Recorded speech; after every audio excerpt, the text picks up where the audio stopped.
आज का बाइबल का वचन प्रेरित चरित अध्याय 17 वचन 15 और 22 से लेकर अध्याय 18 वचन 1 तक, और आज का सुसमाचार सन यूहन्ना के अनुसार अध्याय 16 वचन 12 से 15। प्रेरित चरित अध्याय 17 वचन 15 और 22 से लेकर अध्याय 18 वचन 1 तक। पौलुस के साथी उसे एथेंस ले चले और उसका यह संदेश लेकर लौटे कि जितनी जल्दी हो सके सिलास और तिमोथी मेरे पास चले आए। पौलुस परिषद के सामने खड़ा होकर यह कहने लगा, एथेंस के सज्जनों, मैं देख रहा हूँ कि आप लोग देवताओं पर बहुत अधिक श्रद्धा रखते हैं। आपके मंदिरों का परिभ्रमण करते समय मुझे एक वेदी पर यह अभिलेख मिला, अज्ञात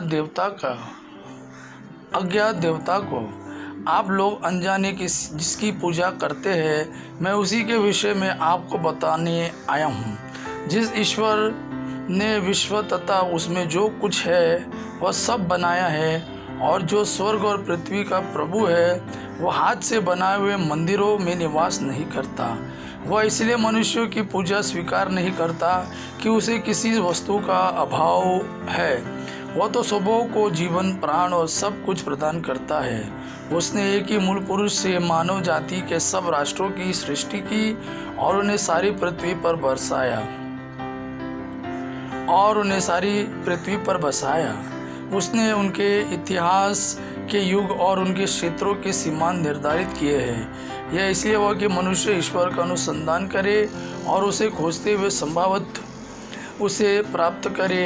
यद्यपि वास्तव में वह हमसे किसी से भी दूर नहीं है, क्योंकि उसी में हमारा जीवन, हमारी गति तथा हमारा अस्तित्व निहित है। जैसा कि आपके कुछ कवियों ने कहा है, हम भी तो उसके वंशज हैं। यदि हम ईश्वर के वंशज हैं तो हमें यह नहीं समझना चाहिए कि परमात्मा सोने, चांदी या पत्थर की मूर्ति से सदृश रखता है, जो मनुष्य की कला तथा कल्पना की उपज है। ईश्वर ने अज्ञान के युगों का लेखा लेना नहीं चाहा, परंतु अब उसकी आज्ञा यह है कि सर्वत्र सभी मनुष्य पश्चाताप करें, क्योंकि उसने वह दिन निश्चित किया है जिसमें वह एक पूर्व निर्धारित व्यक्ति द्वारा समस्त संसार का न्यायपूर्वक विचार करेगा।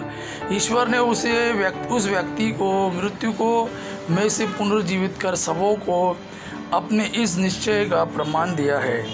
मृत्यु के पुनरुत्थान की चर्चा सुनते ही कुछ लोग उपहास करने लगे और कुछ लोगों ने यह कहा, इस विषय पर हम फिर कभी आपकी बात सुनेंगे। इसलिए पौलुस उन्हें छोड़कर चला गया।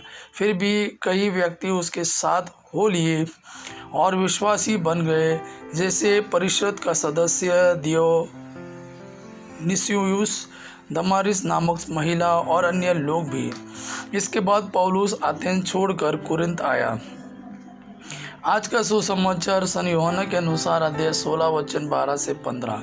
यीशु ने अपने शिष्यों से यह कहा, मुझे तुम लोगों से और बहुत कुछ कहना है, परंतु अभी तुम वह नहीं सह सकते। जब वह सत्य का आत्मा आएगा तो वह तुम्हें पूर्ण सत्य तक ले जाएगा, क्योंकि वह अपनी ओर से नहीं कहेगा, बल्कि उसने जो सुना है वही कहेगा और तुम्हें आने वाली बातों के विषय में बताएगा। वह मुझे महिमान्वित करेगा, क्योंकि उसे मेरी ओर से जो मिला है वह तुम्हें वही बताएगा। जो कुछ पिता का है वह मेरा है, इसलिए मैंने कहा कि उसे मेरी ओर से जो मिला है वह तुम्हें वही बताएगा। यह प्रभु का वाणी है। प्रभु को धन्यवाद। आबा पिता की महिमा और पुत्र यीशु का प्रेम आप पर सदा सर्वदा बना रहे। आमीन।